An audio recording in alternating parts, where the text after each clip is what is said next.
Sa detalles kang bareta sa lado nasyonal, naaresto na ang mga otoridad ng Indonesia ang pinatalsik na Banban Tarlac Mayor Alice Guo matapos ang sobra sa rumbulan kanini magdulag paluwa sa Pilipinas mantang may pigampang na multiple complaints. Ini ang kinumpirmar ka National Bureau of Investigation o NBI. Sigún kay NBI Director Jaime Santiago na si Guo na aresto sa Tangerang City sa probinsya kan Banten sa western border kan Jakarta. Ang pagkakaaresto kay Alice Guo kinumpirmar man ni Presidential Anti-Organized Crime Commission o PAOK o Chief Gilbert Cruz. Biglalauman na maiuli ini sa Pilipinas sa mas lalong madaling panahon. Bigyan balto si Guo sa mga iligal na operasyon Kampogo Hub sa nasyon, partikular sa Scam Hub na sinakyada sa iyang banwaan. Sa ngunyan, padagos ang preparasyon kan PNP, koordinasyon sa Indonesian authorities, siring man ang paglatag nin maigpit na seguridad in kaso mag-abot sa nasyon sa naiya ang si Alice Guo kan NBI. Sigon sa NBI, dadaraon muna sa Bureau of Immigration si Guo asin pagkatapos dadarahon sa NBI.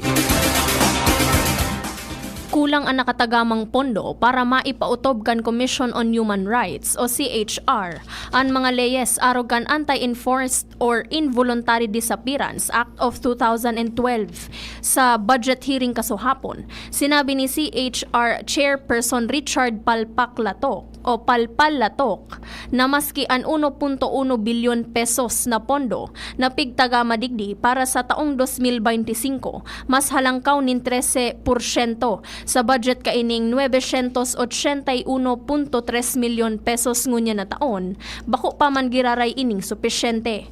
Nagpahayag nin kahaditan si Gabriela Representative Arlene Brosas sa pagpalyar kan gobyerno na pondohan ang Anti-Enforced or Involuntary Disappearance Act. Sigon kay Palpalatok, ana pondo pigagamit kan ahensya para tabangan ang mga biktima kan human rights violation na maisulong ang sa indang isinangat na kaso asin pagtataon nin counseling.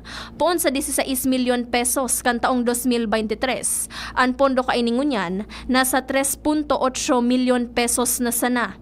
Isinulong man ni na Negros Oriental Representative Jocelyn Lim Kaishong asin Lanao del Norte Representative Muhammad Khalid Dimaporo na dagdagan ang pondo kan CHR. Yandas tanto panibagong tropical cyclone ang pwedeng maglaog sa nasyon sa masunod na simana sigun sa pag-asa base sa 2-week tropical cyclone threat potential forecast kan Weather Bureau na ipinalawas kan nakaaging aldaw may halangkaw na tsansa na mag-develop ang potensyal na maraot na panahon bilang tropical cyclone sa pagultanan kan September 10 at September 16. Bantang sinabi kang pag-asa na dagos ng nakaluwas nin par ang bagyong Enteng asin inali naman kang pag-asa ang gabos ng tropical cyclone wind signal sa manibaibang parte kan Pilipinas. Pero patanid kang pag-asa na papakusugon kang bagyo ang southwest monsoon o habagat na magdadara ni mga paguran sa dakulang parte kan Luzon. Kumpiyansa ang gobyerno na maisa sa pinal asin mapipirmahan ang kasunduan pangkatrangkilohan sa pag-ultanan kan gobyerno asin CPP, NPA, NDF bago matapos ang termino ni Presidente Ferdinand Marcos Jr. sa taong 2028. Sa Malacanang press briefing, sinabi ni Presidential Advisor on Peace, Reconciliation and Unity o OPAPRO Secretary Carlito Galvez Jr. na padagos ang exploratory talks kan gobyerno matapos ipahayag kan Presidente kan nakaaging taon ang planong pagbukas sa giraray kan peace talks sa CPP, NPA, NDF. Sigon kay Galvez, mabilog nin framework ang parehong partido bago magkasundo sa sarong final peace agreement. Pero sa ngunyan, padagos ang constituency building asin mga paghururon para malawos ang plano. Sinabi niyang dai pa man nagbabago ang posisyon kan Presidente na maipautob ang gabos na kasunduan sa mga komunistang grupo sa laog kan sa iyang termino. Magigirumduman na ibinasura ni dating Presidente Rodrigo Duterte ang peace talks sa CPP, NPA, NDF kan taong 2017. Nangapudan si Senador Risa Ontiveros sa Senate Select Committee on Confidential and Intelligence Fund Programs and Activities na si Ripono imbestigaran ang issue nin paggamit kan 112 million pesos na confidential fund kan Department of Education o DepEd apisar kan liquidation kan nasabing pondo sa irarom kan dating secretary kan ahensya na si Vice President Sara Duterte day man aram kan mga opisyalis kan DepEd kung paano asin sa ginastos ang confidential fund. Apelasyon ng Ontiveros sa nasabing komite na imbestigaran ang isyong ini mantang papa-update man sa Commission on Audit o COA at may kinaraman sa paggamit ng CIF. Sinabi niyang maski na daing request kan CIF sa irarom kan 2025 DepEd budget si Education Secretary Sonny Angara, bilyones pesos pa magiraray ang kantidad kan pigagad na pondo para sa CIF kan man ibang mga ahensya. Tinawanin doon ni Ontiveros na day pwedeng magugas kamot ang nagkapit ng opisyal kan ahensya sa paggamit ng confidential fund asin kung bako tama ang paggastos kay ni dapat na manimbag ang si Isayman na may partisipasyon sa salang paggamit kan confidential intelligence fund. Nagsumiter ng resolusyon ang sarong kongresista para masirip ang implementasyon kan Cheaper Medicines Act of 2008 o Republic Act 9502 as in Generics Act of 1988 o Republic Act 6675 asin masiguro na nakakabakal nin baratong bulong ang mga Pilipino. Sa House Resolution 1986, tinauwanin doon ni Agri-Party List Representative Wilbert Lee na dakol na Pilipino paman giraray ang nagtutubod na bako epektibo ang generic medicines. Sa pag-aadal kan Philippine Institute for Development Studies o PIDS, hali sa sobra 100,000 respondents sa survey.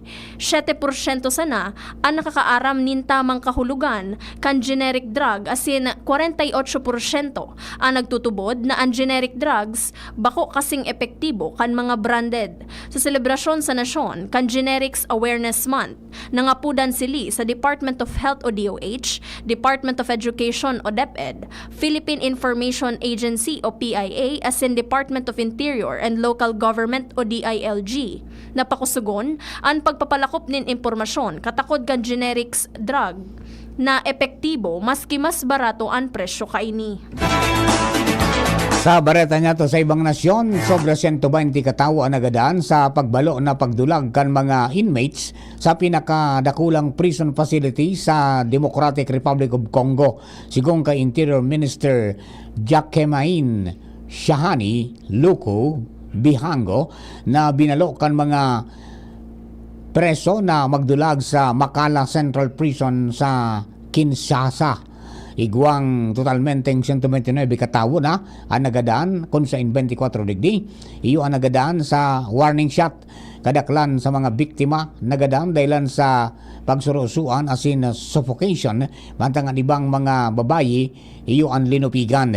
Nagsapar nin grabing danyo sa prison facility dahil sa insidente. Iguang sobra 12,000 na preso ang nakakulong sa nasabing prison facility kung saan kadaklan sa mga digdi mga pretrial detainees. Kinondinarman ni Justice Minister Constante Mutahamba ang insidente asin sinabing ini sarong klase nin pamnanabutahe. Baretang sports, dai patapos ang pagbulos nin biyaya para kay Olympic double gold medalist Carlos Yulo. Kasuhapon opisyal na itinao kan Philippine Olympic Committee o POC ang property sa Tagaytay City. Duwang house and lot ang regalo kay Yulo, mantang ang duwang bronze medalist na sina Ira Villegas at si Nesty Petesio nakaresibi man nin brand new bungalows. Sa pahayag ni POC President Abraham Bambol Tolentino, na tradisyon na ini ngunyan. Enot si Heidelin Diaz dahil sa pagtao sa nasyon kan primerong Olympic gold medal. Ngunyan, torno naman ni Carlo, Nesty asin Ira, ang natawan man kan siring na reward para sa saindang makahistoryang espuersos. Breakthrough! Sa satuyang bareta sa sensya at teknolohiya, Everlast na pod sa sarong imbensyon in high-end notebook na kayang ma-reuse o magamit pa otro. Sigon sa mga nakaimbento kay ni sa Japan, tradisyonal na notebook ang itsura kay ni alagad.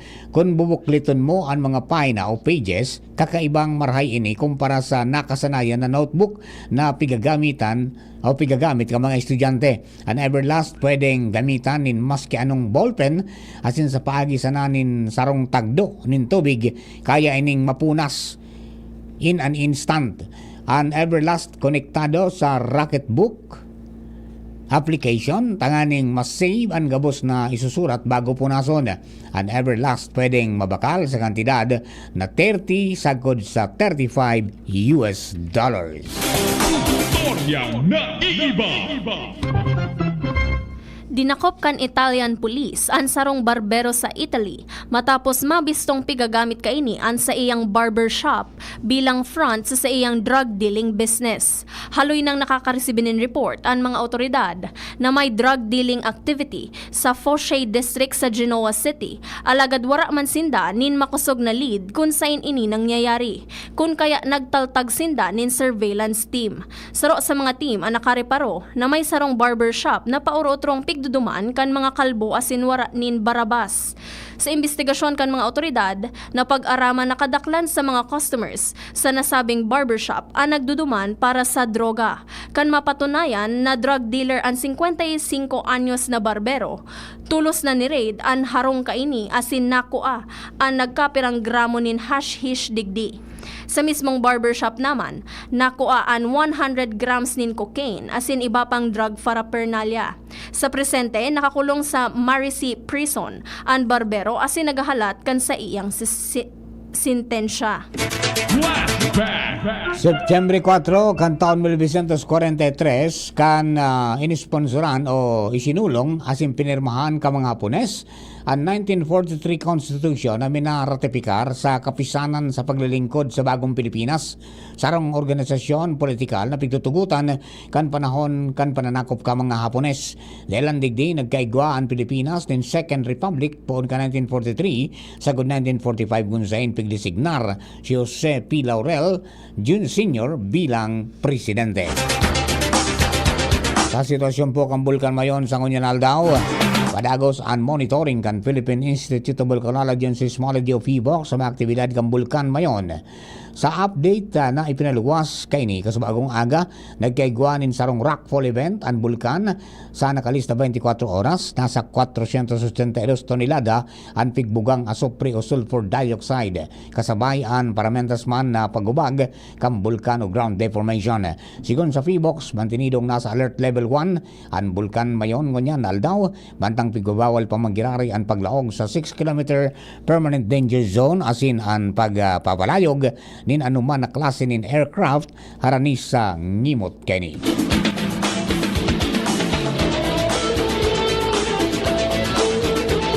Mga tugang yun na pang kabilugang kasatuyang alas 12 mga bareta tinipon na si kinalap sa DCGB News Base. Sa pangarang ka na katuwang niyato sa pagsurat kan bareta, Angel Mustaza. Lado technical, kasabay nato dyan si Ronald Baldo, DCGB Social Media Department katuwang ta si Jerome Nico Martinez at pong IT. Hello kay Sir Rolly Alvarado. Good noon Sir Mar and Jasmine. Shout out po sa family ko dyan sa Barangay 57 Dapdap, Legazpi City, watching from Pasay City.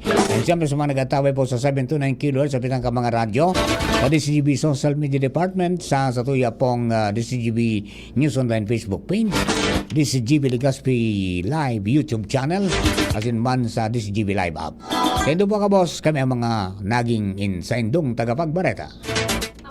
Jasmine Balot. Ako man po si Mardelov Dainiba. Thank you for keeping us company.